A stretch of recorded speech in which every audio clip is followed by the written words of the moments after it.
Arratsaldeon, hemen gauz Mari Carmen eta ni, Gernikako sare feministako partaida gara bitzok. Gernikako sare feministak eskualdeko eta Gernikeko elkartik batzen daben sare bat da. Orduan oindala denporatik ona, ja elkartzen gabiz martxoak 8 egingo dugun greba antolatzeko. Martxoak 8ko greba 5 ardatzetan banatuko zen, pentsionistak, kontsumoa, lana edo enplegua, zaintza eta ikasleak. Greba honetara emakumeak gaude deituta, 24 orduko greba bat izango da, eta emakumeak esaten dugunean bai transexualak eta emakume transexualak eta lesbianak barneratzen duguz.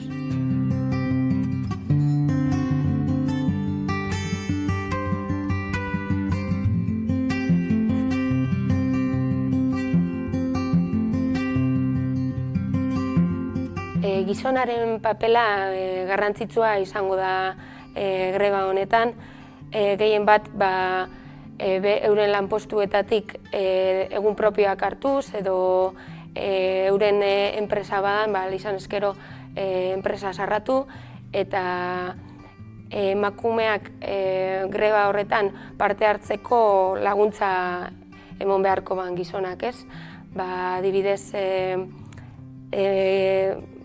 seme-alaben edo beste emakume lagun baten umeak zainduz, edo etxeko lanak eginez, alde batetik eta beste alde batetik, greba eta mobilizazioan parte hartu ezkero, bigarren plano baten kokatzi, zegotie ez antolatzen, ez ezer, bezik eta parte hartzen, baina emakumeari protagonismo osoa emanez.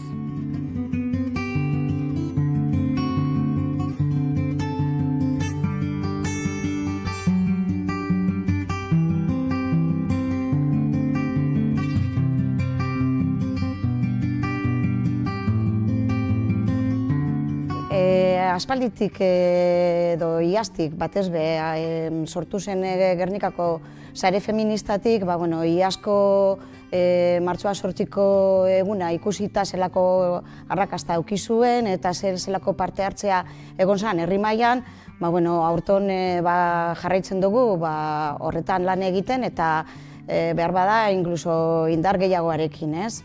Hori dela eta bi lantalde antolatu dire, lantalde bada martxoak 8ko egitaragoa antolatuko dauena edo finkatuko dauena, eta sareko beste lantalde bat aritu da komunikazio lanetan. Komunikazioa iruditu jasku garrantzitsua dela, jenteak jakitzeko zergaitiak eta horre guztiak, ez? Komunikazioari begira eginda lana bai ikastetxetan, zein kaletan, zein taberna, komertzioetan, eta batez be hori helburua da Gernikako mundu guztia informatuta egotea eta jakitzea zer dela eta egiten den greba hau. Gero beste lantaldea horretan dabil gitaraua prestatzen, printzipioz martxoak 8an goizean eta arratsaldean egingo dira ekitaldi nagusiak, baina horretaz aparte beste egunetan egongo diez beste eratako ekitaldiak.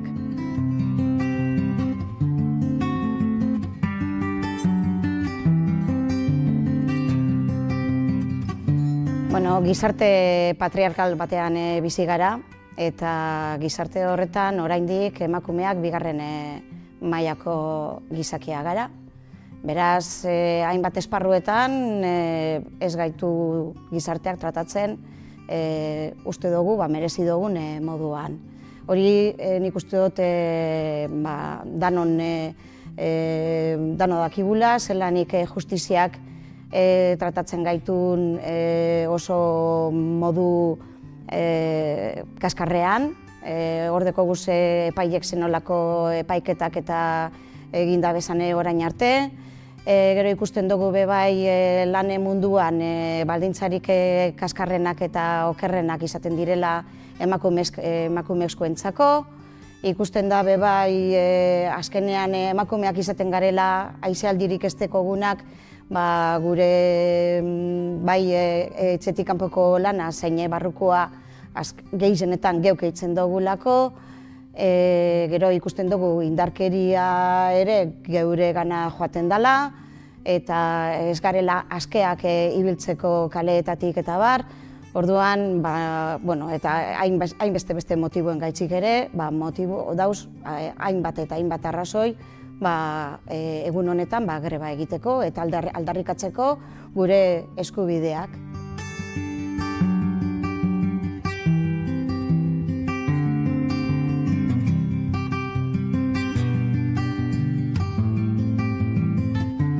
Gonbidatzen zaitzugu emakume guztiz hori martxoak 8 zen, kalera urten, lanpostuek alizen eskero itzi.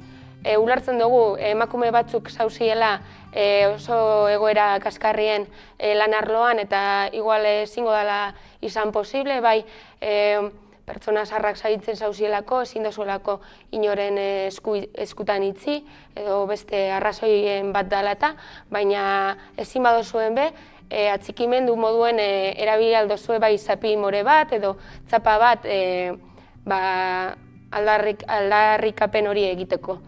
Beste alde batetik, bebai, beste gonbidapen zabal bat, barikuro egiten dugu bilera bat Amenastran 5etan, nahi badazuen parte hartu, danok zauzio gonbidatute.